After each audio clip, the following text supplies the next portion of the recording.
question number one, can I keep the promises I make to myself with myself? Number one. So if I say I'm going to get up in the morning and go exercise, do I keep that promise to myself?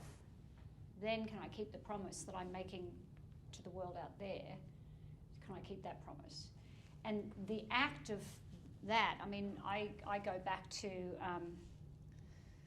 earlier days, back in the 90s when I was doing a lot of this work in the very early days. And like a lot of humans at the time, I had a list of promises that I was making to myself, not to anybody else. To myself, it was like a toilet roll. It was exhausting. I didn't even have to get out of bed, and I was exhausted before I put my foot on the ground.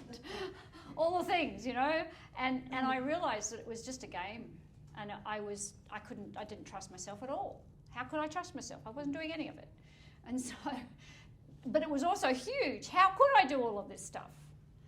And so the process for me around that was to throw away the toilet roll, scrap out, and pick one thing.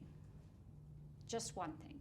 Not a big thing, just one thing that I would commit to as 100% in honour of myself and my own integrity and my own promise, and just commit to that. And until I could trust myself to carry out the one thing, I couldn't add another thing to the list.